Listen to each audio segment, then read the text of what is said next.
The International Court of Justice ordered Israel to halt its offensive in the southern Gaza city of Rafah. In Argentina, the conflict in the province of Misiones escalates as security forces repress a demonstration of teachers and health personnel in front of the provincial legislature. And Russian authorities assured that the main intelligence directorate of the Ukrainian Ministry of Defense was heavily involved in the attack against the Crocus City Hall on March 22nd.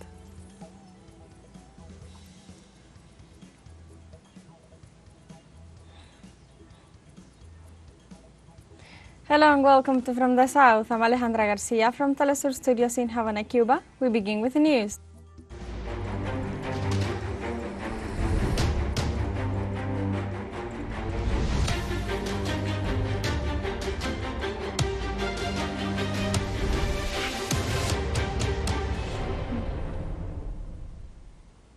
Judges at the top United Nations Court ordered Israel to halt its offensive in the southern Gaza city of Rafah. The order was announced on Friday at a hearing regarding the case brought by South Africa accusing Israel of genocide. The United Nations top court alleged immense risk to the Palestinian population to back its decision. This comes after South Africa requested extra provisional measures at hearing held last week, which concerned in particular the critical situation faced by Palestinians in Rafah, the southernmost city in Gaza, where 1.4 million Palestinians had taken refuge and is now being targeted by the Israeli army. In response to this, Judge Nawaf Salam indicated Israel should halt their actions immediately.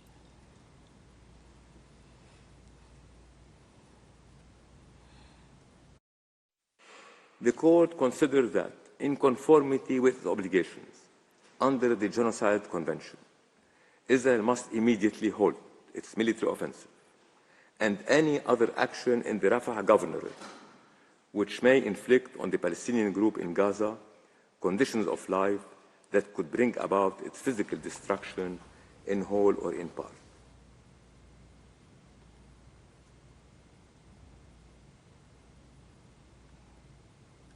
For its part, on following the ICJ ruling, Israeli fighter jets targeted houses and roads in Rafah's Ash-Shabura refugee camp, resulting in a number of casualties. Meanwhile, Israeli artillery targeted the vicinity of the Abu Joseph al-Najjar hospital and surrounding neighborhoods. The total number of Palestinians killed as a result of the Israeli attacks in Gaza after October 7th surpasses the 35,800, while over 80,000 have been injured, without counting bodies under the rubble.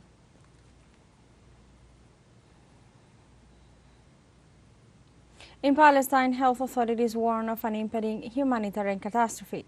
Palestinian health authorities warn of a deepening humanitarian catastrophe and announced that Israel is deliberately leaving hospitals in the Gaza Strip out of service. In this regard, the director of Al-Aqsa Hospital said Friday that the hospital was left without power after running out of fuel as a result of the Israeli blockade.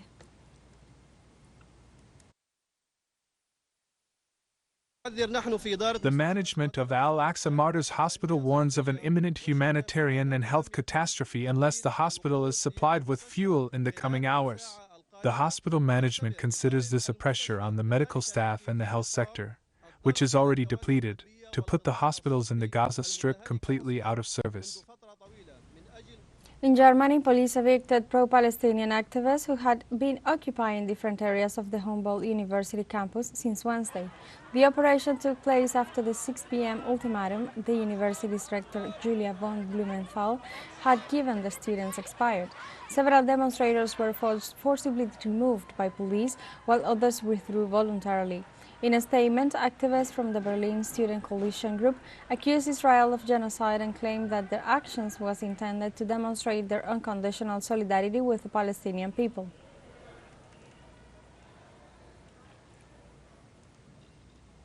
Let's take a short break, but remember you can join us on TikTok at teleSUR English, where you will find news in different formats, news updates and more. Other stories coming up, stay with us.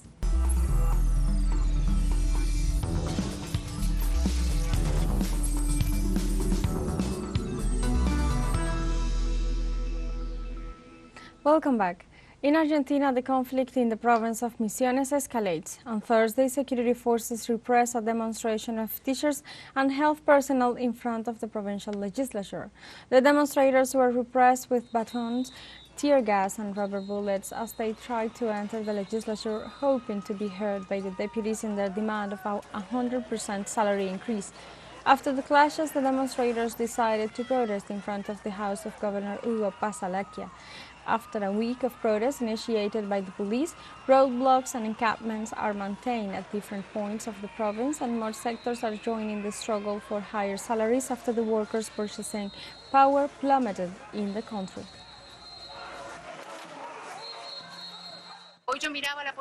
Today, I looked at the police. I could not believe it. I could not. How dangerous can the people's claim be? At the House of the People, that is the Chamber of Deputies. And none of the deputies came out to stand by the people. That hurts too. And it hurts because they seem to lose direction. They lose their sensibility. They forget about the people.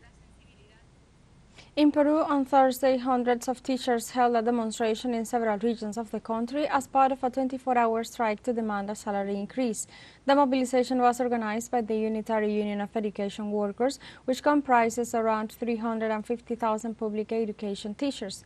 It should be noted that the monthly salary of teachers in Peru oscillates around the $800, not enough to meet the growing needs of Peruvian educators who are demanding a solution to their requirements for decent salaries and pensions.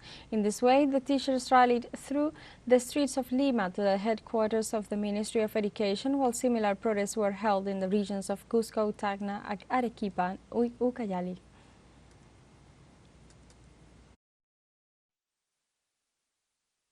We don't want to lose classes because tomorrow is going to be a task that will add to the ones we already have. But because of the attention of the government, we have taken this measure of struggle. We are demanding that the minimum wage be increased by $130. We believe that this is important because now, with the high cost of living, our salaries have been totally reduced, and there are many needs that we teachers have. In the United States, on Thursday, the Republican presidential candidate Donald Trump lashed out against immigrants and a new campaign stop in New York City. At a rally held in the largely black and Hispanic neighborhoods of South Bronx, Trump tried to portray immigrants from China, the Democratic Republic of the Congo, and other countries as a threat to the stability of the country and the U.S. society. Similarly, he made efforts to link, without evidence, the volume of migrants caught illegally crossing the Mexican border to the difficult situation of Hispanic and black voters, arguing that the immigrants were taking their jobs. The rally comes as an effort to gain the favor of minority voters days before a jury deliberates on his criminal hush money trial.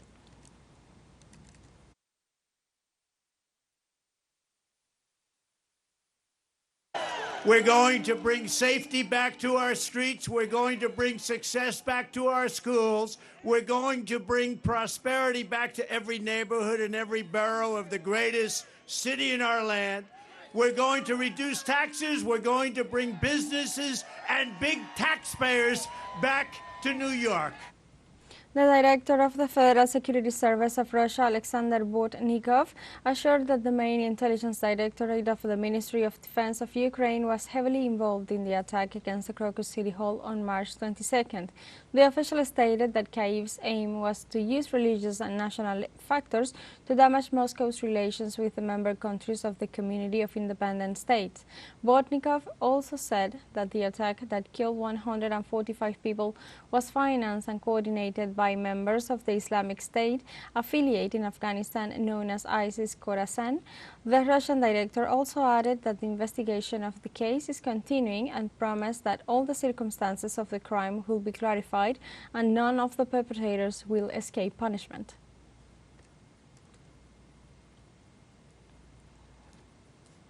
In Geneva on Friday, over 190 nations agreed on passing a new treaty to fight off biopiracy after the onset of negotiations with the United Nations World Intellectual Property Organization. The treaty knuckles down to regulate patents stemming from genetic resources as medical plants, particularly those coming from traditional knowledge, so that the rights of the indigenous peoples get respected. In this regard, on May 13th, the Huni Queen Chief General Ninawa Inu claimed companies stole their traditional knowledge and got profits from it.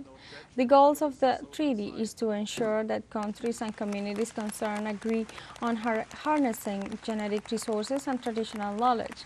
In this context, Brazilian Ambassador Guilherme de Aguiar Patriota shared his regards on the affair. This is it's an historic moment. I was recalling as we were preparing for this, how many years we have been dedicated to the cause of a disclosure requirement on genetic resources and associated traditional knowledge. There is currently no disclosure of origin requirement, no treaty dealing with it. This is the first ever such. In Spain, a building that housed a bar and restaurant on the tourist island of Mallorca collapsed this Thursday. After the incident, the National Police of Spain reported the death of 4 people, including 1 Senegalese, 1 Spanish and 2 German citizens. Authorities also informed 16 people were injured and 5 remain in critical condition. The mayor of Mallorca and the spokesman of the fire department signaled the excess weight on a terrace of the 2nd floor as a possible cause for the collapse.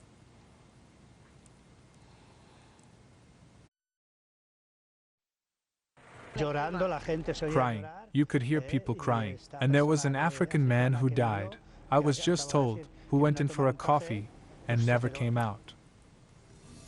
We have a final short break coming up, but before we invite you to join our WhatsApp community for our English-speaking audience. You can scan the QR code on screen to join directly and share the link to reach more people. Constant news coverage of Latin America and the Caribbean, as well as the rest of the world. Stay connected and informed with teleSUR. Final short break. Don't go away.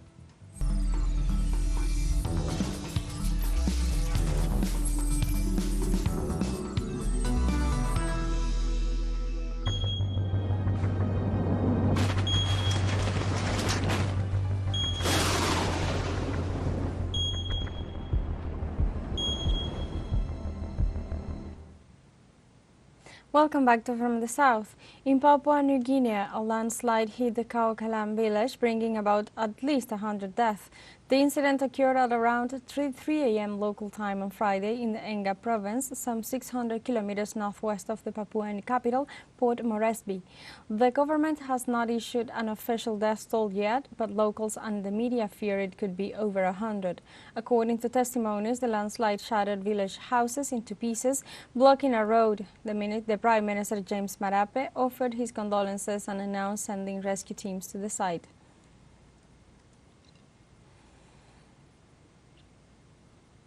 In Pakistan, people are suffering the effects of an extreme regional heat wave, which could persist for another 12 days.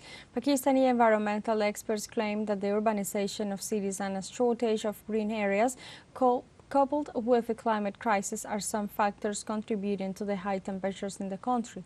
The extreme weather has compromised hospital operations due to the influx of patients with heat strokes and forced the temporarily shutdown of schools to protect children. In this context, charities have been setting up stands to offer cold water to the population, while specialists stress the importance of staying hydrated and urge citizens to avoid unnecessary commutes. On Thursday, the United States National Oceanic and Atmospheric Administration offered a forecast of how the 2024 North Atlantic hurricane season could play out. According to the weather agency, this season could be intense in several aspects due to the warm temperatures in the Atlantic Ocean and conditions in the Pacific Ocean. In this sense, it forecasts between 4 and 7 hurricanes of Category 3 or higher, while weather analyst Rick Spinrad confirmed that man-made climate change is warming the oceans and melting ice on land, causing sea levels to rise and exacerbating storm surges. The 2023 Atlantic hurricane season was the 4th most active on record, with 20 named storms forming.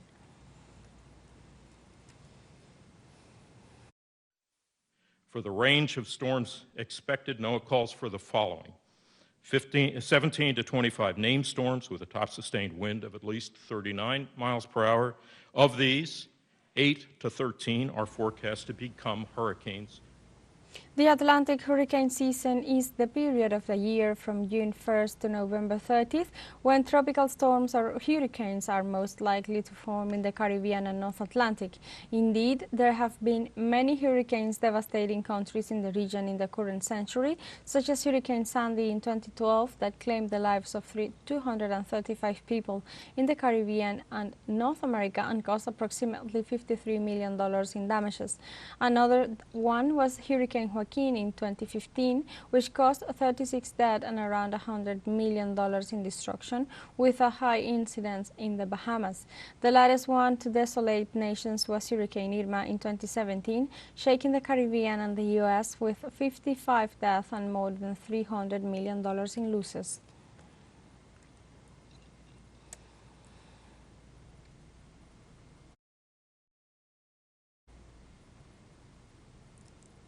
In this context, Haiti's National Emergency Operations Centers reported that the upcoming hurricane season will be hyperactive. According to the entity, the Antilles nation will face 23 named phenomena, including 11 potential hurricanes. In this regard, the Haitian Center highlighted the importance of preventing human and material damages and the need to improve the communication of information and warnings to the population and the press.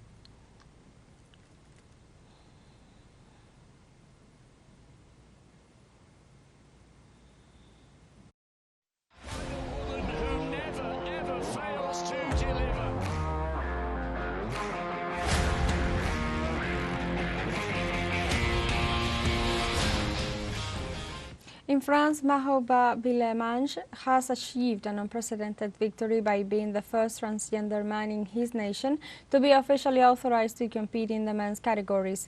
Let's see his story.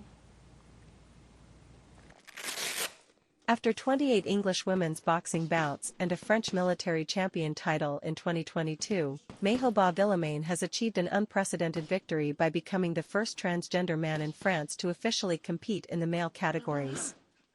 After his legal gender transition became official on December 22, 2023, Maho applied to the Federation for a change in his license. On May 10, the members of the Federated Board unanimously approved his amateur boxing license as a man, a first for a transgender athlete. The coach who has been training him since his debut in 2017 describes him as a fighter.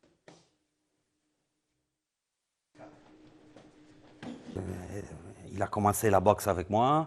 In my day, women were forbidden to box. You understand that today, to say to a woman, you can't box, would be scandalous. It's impossible. And I think it's the same story. Society is progressing. Fortunately, society is developing a major process of inclusion, and the trans issue is part of this process of inclusion in sport. The only problem, well, the big problem, with my transition and being a trans man in competition is that I take hormones, so testosterone, and in fact there's a level that you can't exceed, otherwise it's considered to be doping. And because of that, well, because of the fact that I'm taking hormone injections to get the hormone levels of a man, I'm going to be more closely monitored than other men. On Friday, the presidency of the organization Football Club Barcelona announced that coach Xavi Hernandez will not continue in this role for the next season. In this sense, the Catalan club, through a statement, confirmed the rumors of recent days, assuring that the former player and now coach will coach on Sunday in Sevilla his last game with the first team of this organization. On the other hand, the administration of Barça indicated that in the next few days, Barcelona will inform the new structure of the first team.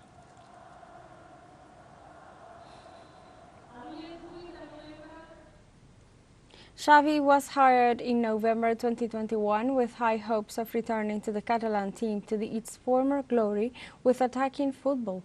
Xavi managed 141 Barcelona games in all competitions and has an average of 2.06 points per game. It is worth noting that since Pep Guardiola's period in 2009 until the present, Xavi currently has the second worst performance of the last 7 coaches in this organization.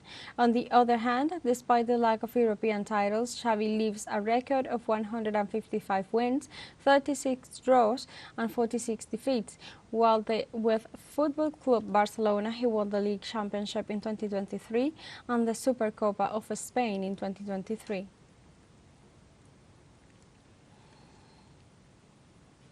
We have come to the end of this news brief, but you can find these and many other stories on our website at telesurenglish.net and join us on social media, Facebook, X, Instagram, Telegram, and TikTok.